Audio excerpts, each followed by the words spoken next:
ആരും എന്നോട് ചൂടാകരുത്. ഞാൻ പറയാൻ പോകുന്ന കാര്യം റസൂലുള്ളാഹി സ്വല്ലല്ലാഹു അലൈഹി വസല്ലം തങ്ങൾ പഠിപ്പിക്കുന്നു, സുന്നത്ത് എന്ന് പറഞ്ഞാൽ തലമറക്കൽ മുതൽ എല്ലാം ഉണ്ട്. അവർ സുന്നത്തിനെ നിഷേധിക്കായിട്ട് അല്ലെങ്കിൽ അത് ചെയ്യാതെ വേറുള്ളവനെ ഉപദേശിക്കാൻ ഇസ്ലാമിൽ സ്ഥാനമുണ്ടോ എന്ന് കൂടി ഇതിൽ പറയണം. മാത്രമല്ല ഇത് അതിന് ചോദ്യത്തിന് ഉത്തരം പറയണം. അസ്സലാമു അലൈക്കും. ബഹുമാന്യനായ ചോദ്യകർത്താവ് മുസ്തഫ സാഹിബ്, അദ്ദേഹം ഒരു ചോദ്യവും ഒരു അനുബന്ധമായ കാര്യവുമാണ് അദ്ദേഹം ഇവിടെ പറഞ്ഞത്.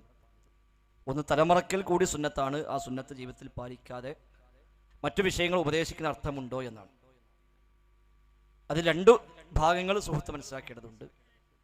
ഒന്ന്, തലമറക്കൽ പ്രത്യേകിച്ച് സുന്നത്തായി സ്വഹീഹായ ഹദീസുകളിൽ പഠിപ്പിക്കപ്പെട്ടിട്ടില്ല.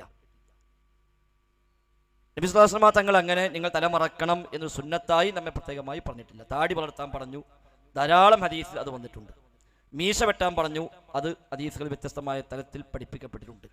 വെള്ളവസ്ത്രം ധരിക്കാൻ പറഞ്ഞു, അത് ഹദീസിലൂടെ സ്വഹീഹായി വന്നിട്ടുണ്ട്. അതേപോലെ നെര്യാണിക്ക് മുകളിൽ വസ്ത്രമാകണം എന്ന് പറഞ്ഞു വ്യത്യസ്ത ഹദീസിൽ പഠിപ്പിച്ചിട്ടുണ്ട്.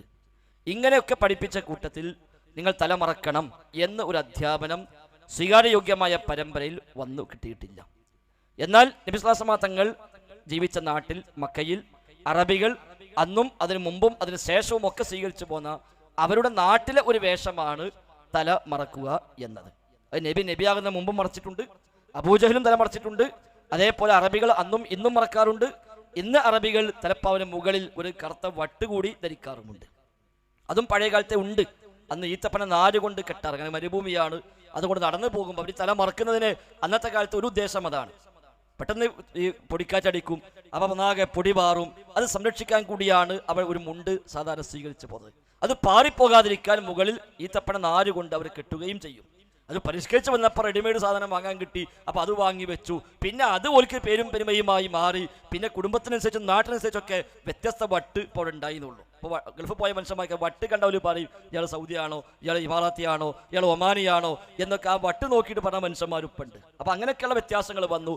ഒമാനിൽ പോയാൽ അതിന് പുറമെ ഒരു വടിയും കാണും, കയ്യിലൊരു വടിയും അരയിലൊരു കഠാരയും ഒമാനികൾക്ക് കാണാം. ആ വടി പോലും വ്യത്യസ്ത ഐറ്റം വടിയാണ്. ആ വടി നോക്കിയാൽ അറിയാം ഏത് കബീലയാണ്, ഏത് കുടുംബമാണ്. ആ കുടുംബത്തെ തറവാട്ടിന്റെ മഹിമക്കനുസരിച്ച് പിടിക്കുന്ന വടിക്ക് വ്യത്യാസമുണ്ട് എന്ന് തറവാട്ടുകാരായ ഒമാനിയുടെ കൂടെ ഒരു സദസ്സ് പോയപ്പോഴാണ് മനസ്സിലായത്. ഇയാൾ വടിയും പിടിച്ച് കയറിയപ്പോൾ തന്നെ അവിടെ നിന്ന് വിളിച്ചു. ഇയാളെ കുടുംബത്തിന്റെ പേര് പറഞ്ഞിട്ട് അവിടുന്ന് ഇയാളെ നേരിട്ട് വിളിക്കുന്നത് കേട്ടു. അപ്പോൾ ഞങ്ങൾ പോരുമ്പോൾ ചോദിച്ചു എങ്ങനെ അറിഞ്ഞു. അപ്പോൾ അദ്ദേഹം പറഞ്ഞു ഈ വടി ഞങ്ങളുടെ കുടുംബത്തിന് മാത്രമേ ഉപയോഗിക്കുള്ളൂ. അപ്പോൾ അതിന് തല വളഞ്ഞതുണ്ട്, വളയാത്തുണ്ട്. ആ വളച്ചിൽ തന്നെ പല സൈസ് വളച്ചിലുണ്ട്. അത് നോക്കിയിട്ട് ഇന്ന കുടുംബത്തിൻ്റെ ആണ് ആ വളയൽ എന്ന് അവർക്കറിയാം, നമുക്കറിയില്ല. അപ്പം അങ്ങനെ ആ നാട്ടിൽ സ്വീകരിച്ചു പോകുന്ന വേഷമാണ്. അതുകൊണ്ട് നമുക്ക് അനുവദനീയമായ വേഷമാണ്. ഒരാൾക്ക് സ്വീകരിക്കാം, സ്വീകരിക്കാതിരിക്കാം. ഒരു ഹലാലായ ജായിസായ വേഷമാണ്, പാടില്ലാത്തതല്ല, ബിദ്അത്തല്ല. എന്നാൽ അതിൻ്റെ പേരിൽ പിൽക്കാലത്ത് പിന്നെ കുറേ കള്ളക്കഥകൾ അല്ലാഹുവിന്റെ റസൂലിന്റെ പേരിലേക്ക് വ്യാജമായി ചേർത്തി പ്രചരിപ്പിക്കപ്പെട്ടിട്ടുണ്ട്. നബി തങ്ങൾ പറയാത്തത് നബി പറഞ്ഞുവെന്ന പേരിൽ കള്ള റിപ്പോർട്ട് ഉണ്ടാക്കി തലപ്പാവിന്റെ മഹത്വം പറയാൻ പലതും ഉണ്ടാക്കിയിട്ടുണ്ട്. ഉദാഹരണമായി സ്വലാത്തുൻ ബി അമാമത്തിൻ ഖൈറു മിൻ അൽഫി സ്വലാത്തിൻ ബിലാ അമാമ. തലപ്പാവുള്ള ഒരു നിസ്കാരം തലപ്പാവില്ലാത്ത 1000 നിസ്കാരത്തേക്കാൾ ഖൈറാകുന്നു. അവിടെ തൊപ്പിട്ടാ പോലും പോലെ തലയിട്ടിട്ടാണ് അവിടെ. മറ്റൊരു റിപ്പോർട്ട് ജുമുഅത്തുൻ ബി അമാമ ഖൈറു മിൻ 70 അൽഫി ജുമുഅ ബിലാ അമാമ.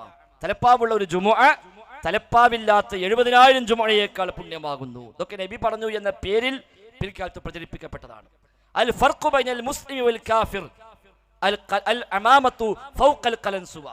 ഒരു മുസ്ലിമും അമുസ്ലിമും തമ്മിലുള്ള വ്യത്യാസം തൊപ്പിയുടെ മുകളിൽ തലയിക്കെട്ട് കെട്ടലാണ്.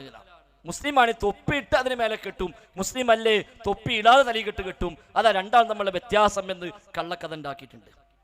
ഇന്നല്ലാഹു മലായികത്തുഹു യുസല്ലൂന അലാ സ്വാഹിബിൽ അമായിം. തലപ്പാവുള്ള ആളുകൾക്ക് അല്ലാഹും മലക്കളും സ്വലാത്ത് ചെല്ലും എന്നുണ്ടാക്കിയിട്ടുണ്ട്. അപ്പൊ അതൊക്കെ പിൽക്കാലത്ത് വ്യാജമായി പ്രചരിപ്പിക്കപ്പെട്ട ചില കഥകൾ മാത്രമാണ്, അതിനൊന്നും വലിയ കഥയില്ല.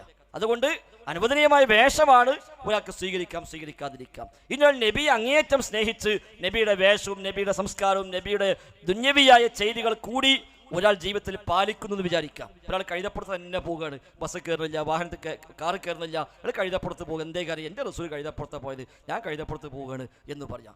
ഈത്തപ്പൻ്റെ ഓല ഇവിടുന്ന് സംഘടിപ്പിച്ച് കൊണ്ടുവന്നിട്ട് അതുകൊണ്ടൊരു വീടൊക്കെ ഉണ്ടാക്കിയിട്ട് താഴെ മണലൊക്കെ ഇട്ടിട്ട് ആ വീട്ടിൽ താമസിക്കുക. ഒരു ടൈലും വേണ്ട, മാർബിളും വേണ്ട, സിമെൻറ്റും വേണ്ട, ഒന്നും വേണ്ട.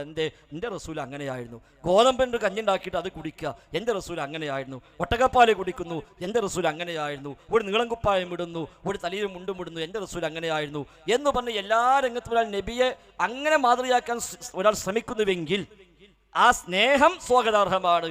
അതുകൊണ്ടും ആ കാര്യം സുന്നത്താകൂല. അതുകൊണ്ട് ഗോതമ്പ് കഴിക്കാൻ സുന്നത്താകോ? ഇല്ല. കഴുതപ്പുറത്ത് പോലെ സുന്നത്താകോ? ഇല്ല. ഈത്തപ്പൻ്റെ ഓല കൊണ്ട് വീടുണ്ടാക്കുന്ന സുന്നത്താകോ? ഇല്ല.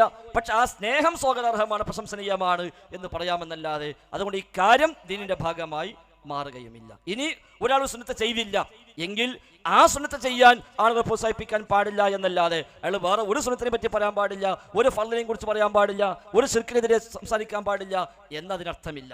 ഫർളാണ് നിർബന്ധമായും ചെയ്യേണ്ടത്. സുന്നത്തുകൾ ഐച്ഛികമായി ചെയ്യാവുന്നതാണ്, പരമാവധി ചെയ്യാൻ പരിശ്രമിക്കേണ്ടതാണ്. ഒരു സുന്നത്ത് ചെയ്യാത്തൊരാൾ ആ സുന്നത്ത് ചെയ്യാൻ ആളുകൾ ഉത്ബോധിപ്പിക്കാൻ പാടില്ല എന്നത് ശരിയാണ്. എന്നാൽ ജീവിതത്തിൽ എല്ലാ സുന്നത്തും 100% പാലിക്കുന്ന ഒരാൾക്ക് ദീനേ പറയാൻ പാടുള്ളൂ എന്ന് പറയുന്നത് ശരിയല്ല എന്ന് കൂടി സാന്ദർഭികമായി സൂചിപ്പിക്കുന്നു.